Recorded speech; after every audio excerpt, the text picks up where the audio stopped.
दुनिया का दो चीज़ ऐसा जो चीज़ है, एक ज्ञान एक स्वास्थ्य, जिसको आप कोई चुरा नहीं सकता है।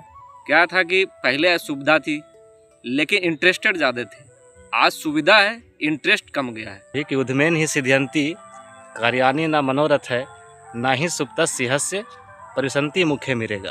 हमारा कहना है कि आप कुछ भी करिए, आप अपना 100% दीजिए, आपको सक्सेस होने से कोई नहीं रोक सकता। थोड़ा अपने अंदर कॉन्फिडेंस लेवल को बढ़ा के रखें और मेहनत लगातार करते रहें, सफलता उनके कदम चूमेगी। तो भैया जी बताएंगे कि कैसे तिलैया में बुनियादी सुविधाओं की कमी रहने के बावजूद भी यहाँ पे न तो अस्पताल की व्यवस्था है, न शिक्षा की, न लाइट की, और खाने की तो बहुत ही ज़्यादा मुश्किल, गरीबी ज़्यादा थी। तो इन सारी चीज़ों को झेलते हुए कैसे आपने आगे बढ़ा, प्रेरणा कहाँ से मिला, और आज यहाँ तक पहुँचने पर आप मतलब किस तरह की चीज़ों को महसूस करते हैं या क्या कमी देखते हैं? जैसे ये बोला जाता है कि ये नक्सली का क्षेत्र हुआ करता था, बहुत ही पिछड़ा क्षेत्र में अभी भी आता है, इतना मतलब आधुनिकीकरण होने के बावजूद भी ये क्षेत्र है। तो अभी से मान लीजिए कि 20-25 साल पहले, 30 साल पहले और कितना पिछड़ा हुआ होगा। तो हमको जहाँ तक याद है कि एक टाइम ऐसा होता था कि नक्सली लोग शाम में आते थे और लोगों से घर घर से मतलब खाना मांगा जाता था, और लोग डर से देते भी थे कि अगर नहीं देंगे तो कुछ ये हो जाएगा। तो उस समय जो हमारे गांव के सीनियर रहे, जो भी सर लोग रहे थे, उनको हिम्मत और उनके सोच को जो है हम सलाम प्रणाम करते हैं कि उस समय जो है एक नींव रखे सरस्वती संघ का, और स्कूल जो है यहाँ पे का नींव रखे, ठीक है। तो वहाँ से ही जो है माहौल धीरे धीरे जो है ना मतलब चेंज होना शुरू हो गया। तो हम लोग के टाइम में जो है थोड़ा सा 1-2 सीनियर 4 सीनियर ऐसे भी हो गए कि जो सामने में एग्जाम्पल हो गए, जैसे सुरेंद्र प्रसाद जो हैं, फिर वर्तमान में मतलब एसडीओ हैं, फिर जो है शंकर प्रसाद हैं, या फिर विजय यादव, हाँ विजय यादव है, विजय जो रेलवे में है अभी, मतलब सुजय यादव हैं जो रेलवे में है। मतलब बहुत सारे ऐसे सीनियर हो गए थे कि जो यहाँ से पढ़ करके नौकरी में चले गए। तो हम लोग को लगा कि नहीं, हम लोग भी पढ़ेंगे ना तो हम लोग को भी हो जाएगा। और उस समय मतलब स्कोप तो खैर बहुत ज़्यादा था, लेकिन हमारे जो क्षेत्र का जो कल्चर था ITI डिप्लोमा, और उसमें भी ITI ज़्यादा मतलब ये था कि IT के लिए जानकारी भी नहीं था किसी के, और कोई साधन भी नहीं था जो लोगों को पता चल सके। पहले तो इंटरनेट हुआ नहीं करता था, एक पेपर था। तो पेपर भी जो है मतलब एक दिन ऐसा होता था कि सुबह वाला शाम में हम लोग को मतलब कैसे मिल जाता था पढ़ने के लिए। तो पेपर पढ़ने के लिए भी मतलब हम लोग उस समय थोड़ा सा ये होता था, क्यूरियोसिटी रहता था कि नहीं आज का पेपर आज ही हम पढ़ लिए। अभी तो खैर इंटरनेट का ज़माना है, मतलब लाइव होते रहता है, कहीं कुछ होता है और हम लोग को पता चल जाता है। उस समय क्या था कि ITI डिप्लोमा करके, तो टुनटुन जो है अभी ये ITI करके वर्तमान में लोको पायलट बना हुआ है। तो हमारे भैया भी ITI किए थे, वो भी हमको भी बोलते थे कि ITI कर लो। तो हमको लगा कि सब ITI कर रहे हैं तो कुछ अच्छा हम करते हैं, हम ITI करना, मतलब हमको पढ़ने में ज़्यादा वो नहीं था, इंटरेस्ट नहीं था, खास करके टेक्निकल तो बिल्कुल नहीं था।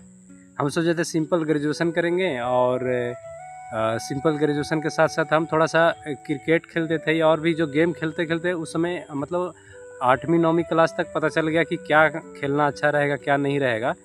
तो क्रिकेट में हमको जहाँ तक लगा बहुत ज़्यादा स्ट्रगल है। तो हम सोचे कि ऐसा चीज़ सिलेक्ट करेंगे ना जिसमें अपने दम पे हम आगे बढ़ सकते हैं।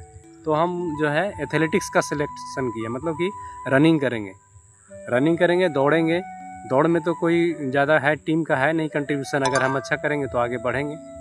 तो हम रनिंग करते थे और साथ में पढ़ाई भी करते थे। तो हम युवा लोग को ये बोलेंगे कि देखिए पढ़ाई जो है ना एक मतलब कि अल्टरनेट है। अभी भी हम क्लास कहीं भी लेते हैं, जाते हैं तो बोलते हैं कि पढ़ाई सबसे आसान होता है। पढ़ाई में क्या है कि स्ट्रगल है, लेकिन एज़ कम्पेयर टू जो है अदर आपको स्टार्टिंग में स्ट्रगल करना पड़ेगा। तो मतलब अभी के टाइम में काफ़ी कुछ ईजी हो गया है। आप घर बैठे बैठे जो है, उस समय हम लोग को पता नहीं हुआ करता था कि IIT करके कोई संस्था है, NIT करके मतलब कोई संस्था है जहाँ तैयारी किया जा सकता है, एम्स, ये सब हम लोग को जानकारी नहीं था। बस हम लोग को ITI डिप्लोमा जानकारी था, लेकिन फिर भी हमको लगा ऐसा कि नहीं कि इससे थोड़ा हट करके करते हैं। तो हम तो एथलेटिक्स का चुनाव किए थे और पटना में कुछ तैयारी भी किए, लेकिन वही बोले कि पढ़ाई को साथ साथ रखना ही चाहिए सबको। आप जो भी करना चाहते हैं, जैसे आप रंजन जी मान लीजिए कि ये आप ब्लॉगिंग का सफ़र स्टार्ट किए हैं, अच्छी बात है। पढ़ाई भी साथ में रखना चाहिए कि इससे क्या होता है कि अगर आप इसमें सक्सेस कर जाएंगे तो बहुत अच्छा है, बहुत आगे जाएंगे। हम लोग का शुभकामनाएं और हम भगवान से दुआ करेंगे कि आप बहुत आगे जाएं। इन केस कहीं पे कुछ ऐसा होता है, डिसकंटिन्यू हो जाते हैं या फिर नहीं हो पाता है, तो आप कहीं पढ़ा आपके जो ज्ञान है, दुनिया का 2 चीज़ ऐसा जो चीज़ है, एक ज्ञान एक स्वास्थ्य, जिसको आप कोई चुरा नहीं सकता है। तो अगर आप ज्ञानमान हैं तो कहीं भी आप जो है अपना ज्ञान का उपयोग करके जीवन यापन कर सकते हैं। तो आजकल का जो युवा लोग है वो ये बोलेंगे कि जो सुविधा है, सुविधा का पूरा उपयोग करिए। ऑनलाइन क्लास होने लगा है, आप घर बैठे बैठे दुनिया का जो टॉप फैकल्टी है उससे आप क्लास ले सकते हैं बहुत ही सस्ते कम दामों में।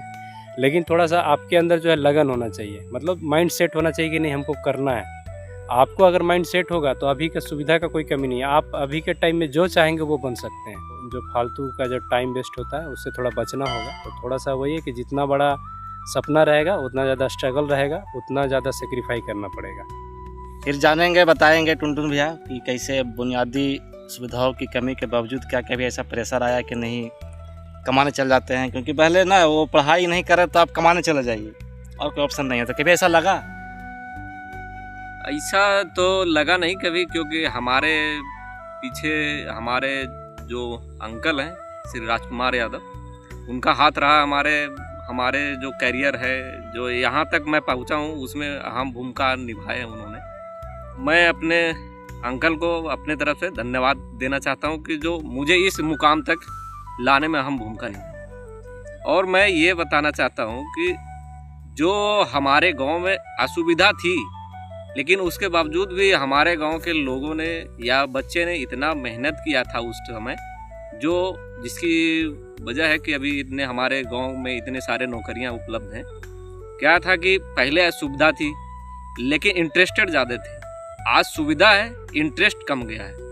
लोग को सुनते हैं, जो अभी जो बच्चे जो पढ़ रहे हैं उनसे यही पूछते हैं तो क्या हुआ भैया, नहीं हुआ। पूछते क्यों नहीं हुआ, तो कहते हैं कि भैया हार्ड था।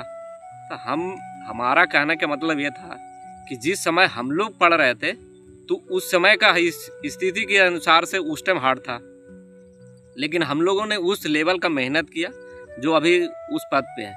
और अभी के जो बच्चों में हमने देखा है कि उस लेवल का मेहनत नहीं करते, वो सोचते हैं कि जो पहले का था उसी बेस पे अभी नौकरी हो जाए, तो नहीं हो पाएगा ना, क्योंकि जनसंख्या ज़्यादा है, लोग ज़्यादा फॉर्म फिलअप कर रहे हैं और सीटें की संख्या घट गई है। बहाना से बचिए और खुद को पहचानिए, क्या कमी है क्या नहीं है उसको दूर करिए। जानेंगे कि दोनों बचपन के बहुत ही प्रगाढ़ मित्र रहे हैं। पढ़ते पढ़ते कभी ऐसा शर्त लगा कि नहीं नौकरी पहले कौन लेगा? ऐसा तो कुछ नहीं हुआ था, बस ये लगता था कि ये थोड़ा ज़्यादा पढ़ने में तेज था। नहीं, तेज तो हम थे नहीं, लेकिन विनय हमसे ज़्यादा मेहनती था। ठीक है, साथ में विषय में ज़्यादा रुचि था? मैथ में हम लोग का तो मैथ में कोई टक्कर नहीं दे सकता था। पहले क्या था ना कि गांव में मतलब गांव का लड़का है तो किताब रहेगा, कोई किताब रहे न रहे मैथ रहेगा भाई। नहीं ऐसा कुछ नहीं हुआ, ये बोलते थे कि तुम पढ़ने में तेज है, तुम ऐसे तुम्हारा हो जाएगा तो शादी भी अभी तुमको ही जल्दी हो जाएगा। हम लोगों ने चैलेंज नौकरी के लिए तो नहीं किया था, लेकिन शादी के लिए जरूर किया था कि सबसे पहले शादी कौन करेगा। हो गया आपकी पहले? नहीं, तो जो पहले जो कहा था हमने, जिसको कहा था वो पहले किनकी हुई? पहले आपकी हुई? पहले हमारा हुआ। चलिए बहुत बहुत कंग्रेचुलेसन, मुबारक, धन्यवाद पहले। और जो हम तिलैया के कल्चर के बारे में बात कर रहे थे, आप बताए थे कि तिलैया गांव जो जहाँ पे 500 से 600 घर है और 300 से अधिक हर एक क्षेत्र में नौकरियाँ हैं, तो हम हर एक लोगों के पास पहुँचने का प्रयास करेंगे। और जो भी हमारे मोटिवेशनल जर्नी रहा है, एक सुदूरवर्ती नक्सली क्षेत्र से उठ करके आज इतना शिक्षा के क्षेत्र में आगे बढ़ना एक अपने आप में काबिलियत है और प्रेरणा का स्रोत रहा है। तो जहाँ जहाँ से प्रेरणा मिला है, जिन सीनियर भैया से प्रेरणा मिला है, हम उन सीनियर भैया से संपर्क करेंगे और कोशिश करेंगे कि वो हमारे चैनल पे आएँ, इस मुहिम से जुड़े और अपनी प्रेरणादायक बातें लोगों के सामने शेयर करें, जिससे कुछ सीखा जाए। बहुत बहुत धन्यवाद। और एक बार आप लाइक सब्सक्राइब करने के लिए कह दीजिए। हाँ देखिए, ये जो नया चीज़ है हमारे क्षेत्र के लिए खास करके, ठीक है, रंजन जी के शुरुआत किए हैं, ठीक है, तो हम चाहेंगे कि आप जो है इनका फेसबुक पेज से आप देख रहे हैं तो फॉलो कर लीजिए, अगर आप यूट्यूब से देख रहे हैं तो चैनल को सब्सक्राइब कर लीजिए, लाइक कर दीजिए, ताकि जो है इनको मोटिवेशन मिलता है। मोटिवेशन ज़रूरी है हर एक काम के लिए, ठीक है। ये इससे जो है आप लोग को मोटिवेट मिलेगा, खास करके युवा वर्ग को, क्योंकि आप ये देख पाएंगे कि उस समय जब सुविधा नहीं था फिर भी लोग कैसे कैसे पढ़ाई लिखाई किए और आज नौकरी में हैं। तो आज के टाइम में सुविधा है तो आज बहुत कुछ कर सकते हैं, बहुत आसानी से बहुत कुछ कर सकते हैं। बहुत अच्छा लगा इनसे मिल करके, और बचपन से हमने भी इन लोगों को देखा है, इन लोगों से सीख करके बड़ा हुआ हूँ। और जिस तरह से बुनियादी सुविधा की कमी और बहुत ही सीमित संसाधन में अपने चीज़ों को तैयार करना और यहाँ तक पहुँचना, तो एक नीति श्लोक का एक श्लोक याद आता है भैया जी कि उद्मेन ही सिद्ध्यंती कार्यानि न मनोरथ है, ना ही सुप्त सिंहस्य परिसंति मुखे मिलेगा। का अर्थ हुआ कि उद्यम से ही सारे कार्य सिद्ध होते हैं। जिस तरह से बाघ के मुंह में ऑटोमेटिक अपने आप हरिन नहीं आ सकता है, उसी तरह से हमारे पास भी बैठे बैठे सफलता नहीं मिल सकती है। क्या भविष्य में फिर से कुछ सोच रहे हैं कि और नौकरी छोड़ करके फिर कुछ किया जाए? ऐसा कुछ देखिए, निरंतर जो है ना इंसान को प्रयास करते रहना चाहिए जब तक उसका मतलब अगर सरकारी नौकरी करते हैं तो उसके लिए कुछ उम्र सीमा रहती है, कुछ क्वालिफिकेशन रहता है। तो आपका जब तक क्वालिफिकेशन है, उम्र सीमा है, तब तक आप प्रयास करते रहिए अच्छे के लिए। आत्मविश्वास बढ़ेगा, बहुत ज्ञान में वृद्धि होगा। तो अभी भी कुछ प्रयास कर रहे हैं, देखते हैं क्या होता है। लगभग 9 सालों से सेवा दे रहे हैं, और इधर टुनटुन भैया हैं जो 12 सालों से रेलवे में सेवा दे रहे हैं। बता दूं कि जो विनय भैया हैं सो डिप्लोमा कर करके अभी सेवा दे रहे हैं, और टुनटुन भैया इधर ITI करके गए थे और वो अभी रेलवे में सेवा दे रहे हैं। तो क्या कितना आसान लगता है? ITI करके जाना आसान लगता है या हार्ड लगता है, या तो फिर डिप्लोमा करके पहुँचना हार्ड लगता है? क्योंकि गाँव में ही बहुत सारे युवा जो हैं रेलवे की तैयारी कर रहे हैं, चाहे वो ITI के थ्रू कर रहे हो या डिप्लोमा के थ्रू कर रहे हो या अन्य वैकेंसी की तैयारी कर रहे हैं। तो क्या संदेश देना चाहेंगे? देखिए, ITI, डिप्लोमा, बीटेक ये मायने नहीं रखता है, मायने आपका माइंडसेट रहता है। अगर आपको लगता है कि हम जो कोर्स कर रहे हैं जिस उद्देश्य से, तो आप जो है ना उस पर 100% दीजिए, आपको सक्सेस होने से कोई नहीं रोक सकता है। हम डिप्लोमा किए, हम अपना 100% दिए तो आज सक्सेस है। टुनटुन ITI किया, टुनटुन जो है मतलब अपना 100% दिया, आज सक्सेस है। मेरा कहना ये है कि अभी की सिचुएशन से जो लोग हैं, बच्चे मेहनत नहीं कर पा रहे हैं। हमारा कहना है कि आप कुछ भी करिए, आप अपना 100% दीजिए, आपको सक्सेस होने से कोई नहीं रोक सकता। थोड़ा अपने अंदर कॉन्फिडेंस लेवल को बढ़ा के रखें और मेहनत लगातार करते रहें, सफलता उनके कदम छूएगी। बहुत बहुत आप लोग का आभार, धन्यवाद कि हमारे चैनल पे पधारे। और आपसे गुजारिश है कि एक बार अगर ये पहल अच्छी लगी तो आप इसे लाइक करें, सब्सक्राइब करें। बहुत बहुत प्रणाम, आभार, धन्यवाद सभी को।